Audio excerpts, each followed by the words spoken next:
What's up everyone, my name is Kelsey, welcome back to my channel. Today we are doing the mid-year book freakout tag. I've been meaning to do this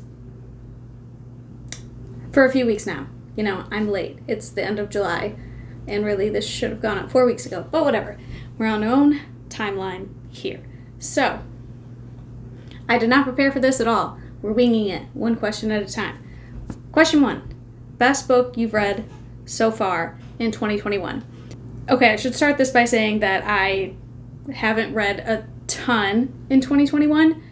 I have my list open over here if I need to refer back. But I can say right away that the best book I've read so far is The City We Became by N.K. Jemisin. This book is a masterpiece. N.K. Jemisin is a genius, and this book was amazing. I listened to the audiobook, which was excellently done. It was, I can't recall if it's a full cast, or if the voice actress is just that good. I think there are several actors though, and it includes like some sound effects and things like that when things are getting weird. The story itself it's about the city of New York coming alive, basically. Each part of the city has a person that represents that area, and they all have to come together in order to protect the city from some as of yet unknown threat. So you're following multiple characters, different characters that represent different parts of the city, and how they come together. And it's just so good. The way N.K. Jemisin weaves these stories together, I feel like that's a common theme of mine. I like it when multiple stories are woven together really well, and N.K. Jemisin does that. All of the characters are super well developed, like they're well fleshed out characters in the beginning, and their development throughout the book is excellent, and they're so memorable. Like, I read this book in March, I think, and the character, it's like I know them, they live in my head, I think about them. Like, when I think about this book, I remember the characters and how they changed. It's just amazing. I should stop blabbering on about this one book. Okay, question 2 is best sequel you've read so far in 2021, and this one I'm gonna have to scroll for. Okay, so basically I only have 2 options for this, so I'm gonna go with Mr. Impossible by Maggie Stiefvater, which is the second book in the Dreamer trilogy, which is a continuation, sort of the Raven Cycle series. So it's like sequel of sequel. If you have ever seen one of my videos before, you know that these are some of my favorite books and favorite characters, but my love for it is hard to describe to other people. So I'll just say that I love the way the story is moving. It's more intense than the Raven Cycle. The consequences of the actions that happen in this book are much larger than the stuff that happened in the Raven Cycle, which is a reason that I think this trilogy would be better for traditional fantasy lovers. The Raven Cycle is so slow, but I'm not even talking about the right series right now. Okay, it was Mr. Impossible, my favorite sequel. Question 3, new release you haven't read yet but want to. Okay, this one won't be on my list. Let's think.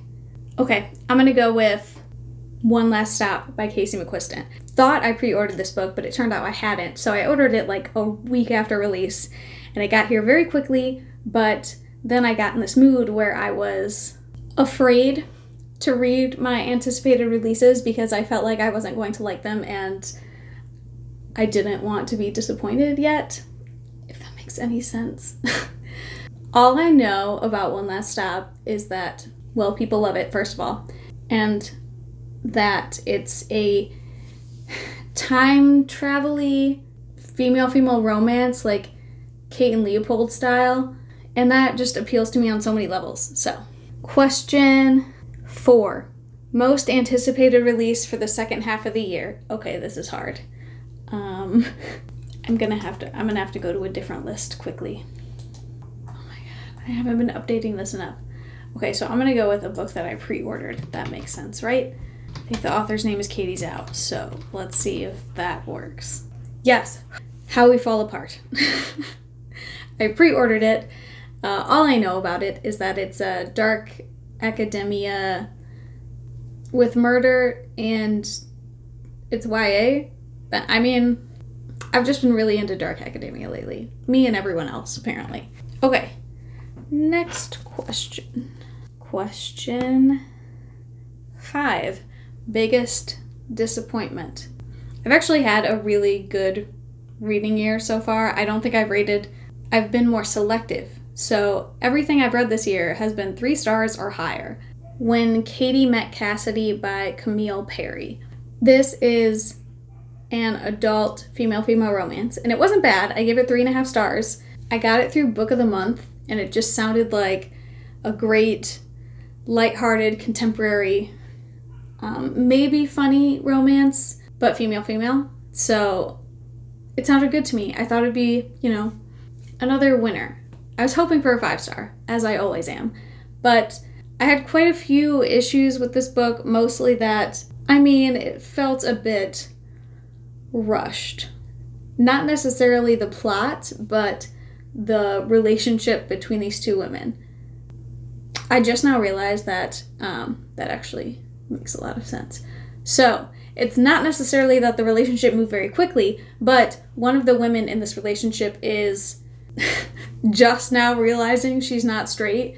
Like, literally in the course of this relationship, realizing that she's not only into men. So, the fact that she seems so chill with being in a relationship with a woman so quickly, especially since from her inner monologue, you're getting a lot of, Southern religious familial guilt happening, and, inside, but she just gets over all of that very quickly. I guess it's possible, but it seems very unlikely that that's how it would happen in real life. I would hope, but probably not. There are a few other little things. The voices between the 2 characters, it's alternating perspectives, and I felt like the author kept mixing up phrases that the other character would use. So one of the characters uses a lot of Southern lingo, very casual style of speaking, and then randomly in the opposite character, there would just be something that did not fit with their upbringing. Lastly, fat phobia, weird fat phobia. Nothing super egregious, nobody is... Actually, I can't even say that. Maybe it is. It's a little egregious. So, one of these characters is just super into exercising, and she's very paranoid about her weight. She doesn't just think about being healthy and in shape. She thinks about, being thin.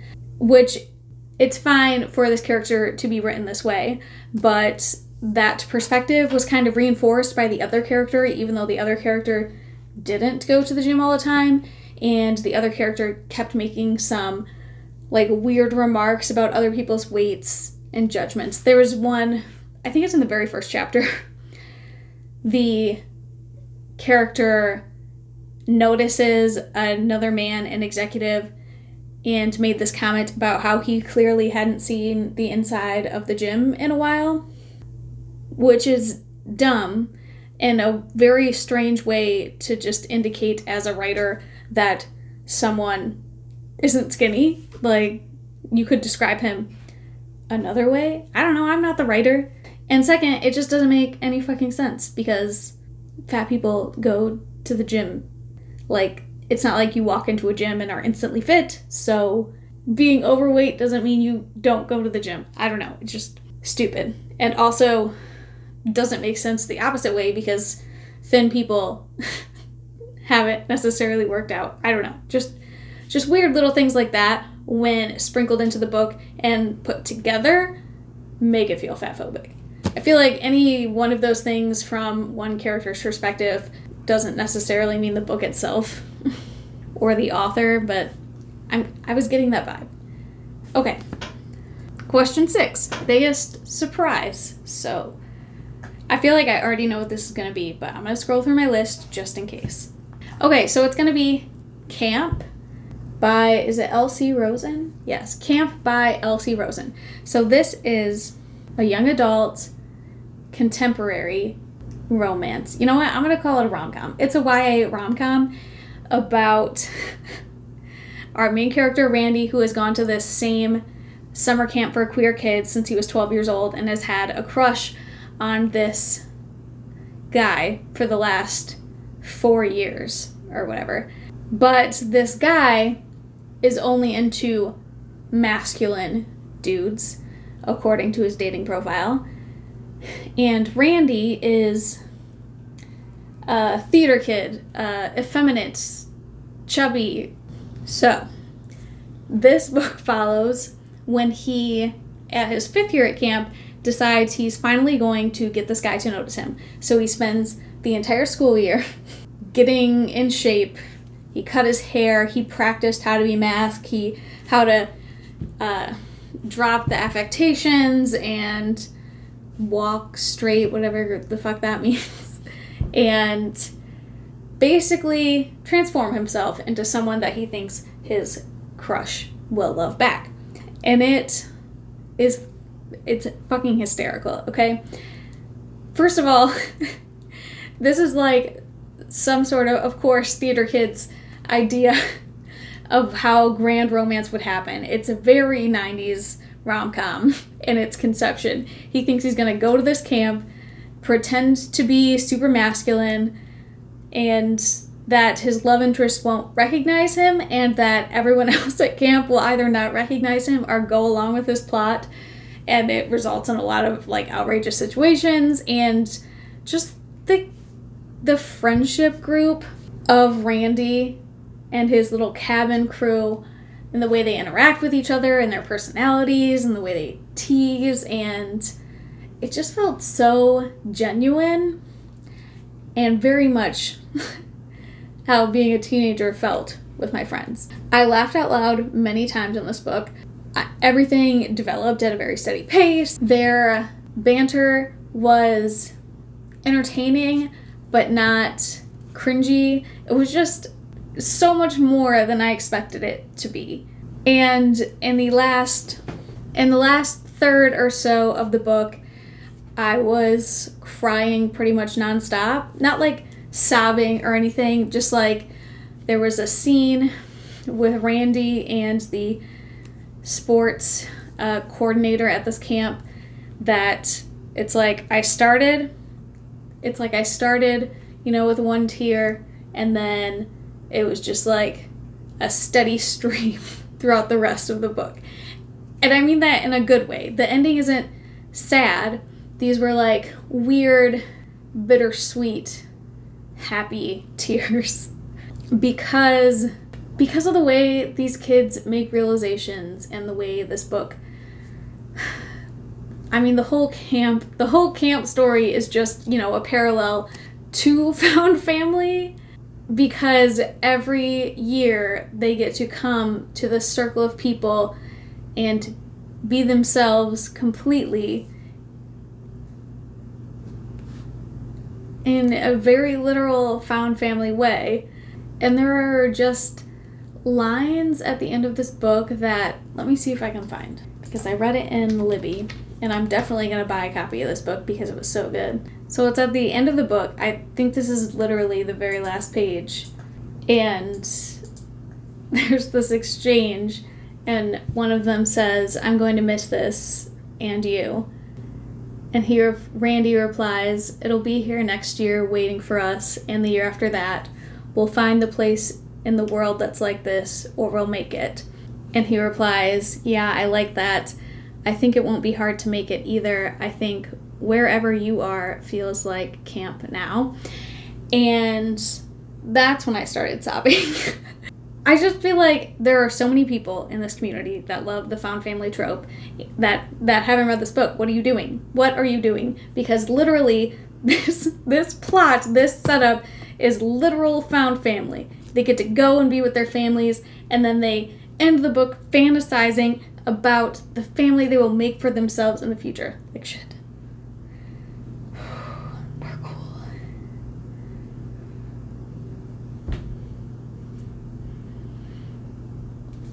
Okay. Anyways, clearly that was a 5-star book, and I wasn't expecting it, and I loved it. So, Elsie Rosen, I love you. Okay, moving on. Question 7. Favorite to new author, debut, or new to you? I have to go back to my list for this. I think I've read a lot of standalones this year from authors I haven't read before. Okay, for this, I'm going to go with Claire Eliza Bartlett. This is a new to me author because this is not her debut. I think she has 2 other books, but this book is The Good Girls, and I got it in a rainbow crate. I didn't really know what it was about, except that it was a young adult thriller, and I ended up loving it. I gave it 4 stars, and because I liked the way, well, first of all, several of the characters are queer, and I love that, and I loved the way she wrote interesting and flawed, but still sympathetic main characters. All of the main characters in this book are women, and I think she wrote them excellently. So I'll definitely want to read more from her in the future and maybe go back to her backlist also. Okay, I'm pretty sure I'm running out of time to film this, so we're gonna have to pick it up. Next is newest fictional crush. Fictional crush. I don't know if we're gonna find something here. Fictional crush. Yeah, honestly, I got nothing. I guess if I had to pick someone from this list, it would be Cassidy from When Katie Met Cassidy, because she sounds super hot. So, question 9. Newest favorite character. Okay, that one's going to be more interesting. Newest favorite character. Okay, for this, and this isn't I'm not diehard, this is my new favorite character, I love them forever, but let me just start. It's the book These Violent Delights by Micah Nemirever, and not to be confused with These Violent Delights by Chloe Gong. Okay, These Violent Delights by Micah Nemirever, which is a semi-historical, I think it's set in the 60s, 1960s, dark academia, male romance, but super toxic, and they do terrible things together. Truly, both of these boys are monsters. At the very least, they need many years of therapy at the beginning of the book. At the end of the book, they're just monsters, okay? And they form, throughout this book, a very toxic, very codependent relationship. But damn, I just love them. They're just so horrible. They're just... And they both have, I can't even say Paul. Is it Paul? Has a fairly average upbringing. His family's Jewish. Actually, I think both of these boys are Jewish. And, grew up middle class. His family cares about him even if they don't really get him. Whereas Julian, his family is super fucked up. I totally see where he ended up in a codependent, obsessive relationship, just based on the history covered in the book. Paul is just dealing with cripplingly low self-esteem, I guess. And, these two are really fucked up in a way that fits the other's fucked upness, Makes it real easy to be codependent. Okay, I'm sucking at speeding this up. Next, book that made you cry. I'm going to have to repeat an answer here and go with camp. And I already told you why. 10. Wait, that was 10? Question 11, book that made you happy. Happy? I don't know if we've got any of those. Okay, I'm going to go with Silver in the Wood by Emily Tesh. This is a novella set in a duology. I think there's a duology, and it's a fantasy, a male-male romance, very fantastical setting, kind of like in a magic wood, and one of the characters is the keeper of the wood, and they grow into a friendship and eventually love, and it's just surprisingly lovely. Question 12. Favorite book to film adaptation that you've seen this year? Looking at my Letterboxd, I have not seen any book to film adaptations this year. But actually, I just remembered that I have watched the Fear Street movies on Netflix, though I never read the books, so I thought they were fun and campy and reminiscent of 80s slasher horror. Good times. Question 13. Most beautiful book you've bought so far this year or received? Okay, this is another tough one. For this, I'm going to go with a book that I just bought secondhand a few weeks ago. Hold Still by Nina LaCour. I have no idea if you're going to be able to see this. I just really like the art style and the contrasting colors, and the colors themselves are really pretty. So, question... Oh, geez. What books do you need to read by the end of the year? A lot. Obviously, my most anticipated, which I already talked about and cannot remember the name of again, How We Fall Apart. I also want to read, over here I have a little stack of things I want to read soon. So I have Invisible Life of Addie LaRue, which I got last year, and also did the whole But What If I Hate It mood. Indivisible by Daniel Aleman. I got this in a rainbow crate. It's contemporary, good friendships. I believe there's a bisexual main character, but I may be wrong about that. I mean, someone's queer because it was in a rainbow crate. Then I have The Gracier by Kim Liggett. This was recommended to me by Rachel over at Reach with Rachel. After I said that Saw Kill Girls was one of my favorite books ever, so comparable themes and writing style, I assume. And then we have The Girls Who Went Away by Anne Fessler. Excuse me, it's really far away and I have bad eyes. Another book recommended by Reads with Rachel, which is a collection of true stories from women in the, I believe, mid-1900s who got pregnant either as teens or before they were married and were sent away by their families to give birth and adopt out their children. So I know it's going to make me cry, but the way Rachel talked about it just made it feel like a worthwhile read. So it's on my list. Next, we have All the Rage by Courtney Summers. A couple years ago, I read another Courtney Summers book, Sadie, which I loved. I thought it was very, very good. And when I moved, I was unpacking my books and realized that I had another Courtney Summers book, so I want to read that since I already owned it and I know I like the author. Then we have The First Verse by Barry McCrea. This was recommended to me in a Discord group for fans of The Last Sun when I asked for recommendations for queer dark academia. And this is, I think it's considered like some kind of modern classic of gay fiction, so I hope it lives up to that. I mean, there are like a million other things that I want to read before the end of the year, so I think I have Hold Still by Nina LaCour. My TBR is forever long, but talking priorities here, I also want to finish the Poppy War trilogy. I have the third book, and I'm afraid to read it. Not because I think I'll hate it, but because I know a bunch of people are going to die. I'm pretty sure. So, alright, I just stopped looking at my TBR because it's overwhelming me. I think that was the last question.